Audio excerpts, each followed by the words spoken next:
Welcome back, boxing fans, to another great show with Sean on Boxing. So imagine this scenario playing out in front of you. Someone acting as if some fighters are pushed on fans, while other fighters gotta scrape and grind to get any recognition. Anybody that truly is a fan of boxing realizes there's tons of examples of both sides. You've had guys like Manny Pacquiao, guys like Golovkin, guys like Roman Gonzalez, Inoue, and many others who literally came from parts around the world, fought for years on smaller shows with less attention, weren't promoted by major promoters, had to travel the world fighting on small cards against unknown opponents to build up their name and build up their recognition, to finally get to a point where globally they were recognized stars. And then only to be hated strictly because of who they were. Then you had guys like Keyshawn Davis, guys like Vasily Lomachenko, guys like Keyshawn Davis, Floyd Mayweather, Oscar De La Hoya, Pernell Whitaker, Evander Holyfield, Meldrick Taylor, right? Guys that were Olympians, won medals. Roy Jones got tons of fame as amateur fighters, slid into the pro game with tons of clout behind them, signing to major promoters, and literally were thrown on TV almost in their first professional fight. These guys had it easy. The doors were open for them to become stars of the sport,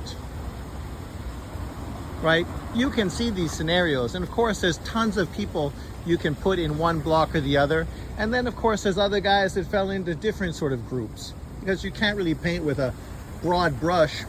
Everybody's existence and the way they came up in life is different. You look at a Canelo Alvarez, a guy that had how many fights in Mexico on small cards against unknown opponents before finally signing with a major American promoter and then being put on pay-per-view fight cards as a build-up opponent, gradually building himself up into a star, finally getting huge recognition and becoming the face of American boxing. You had guys like Tank Davis, who, right, had amateur pedigree, but never at the highest level. So a lot of people didn't really know who he was because he'd never fought in the Olympics or the World Games or those type of tournaments. So when he first got signed, people weren't that aware of who he was. When he first ended up getting a world title fight, because he was signed to a major promoter in Floyd Mayweather, people didn't really know who he was and were surprised at how good he was and the fact that they didn't hear more about him, right? There's plenty of stories in boxing, and there's plenty of examples of guys who had doors open for them from day one, that they were given opportunities that other fighters never got, and to this day still haven't got.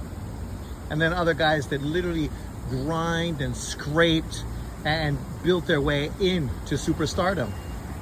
But imagine coming out and acting as if this is not the reality. The reality is not what I just broke down. The reality is so much different. The reality is that Black American fighters, unfortunately, are never given opportunities, never signed by major promoters, not given opportunities to fight on TV in their first few fights as pros, aren't pushed in to major fights and major broadcasts and pay-per-views to build them up, aren't talked about and praised and given tons of glory. No. They all have strived, grinded with no opportunity ahead of them. These poor Black American fighters never were given anything, had to earn everything. Oh my God. Oh, my heart breaks. And then think of all these other guys like Golovkin and Inoue and all these non-Black American fighters who are given everything, never need to prove themselves, never put in tough positions. These guys just walked in and all of a sudden the world was their oyster. Millions and millions of dollars was thrown on the table.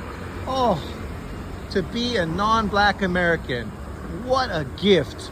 Oh, what a glory. The opportunities these non-black American fighters are given compared to these poor African American fighters.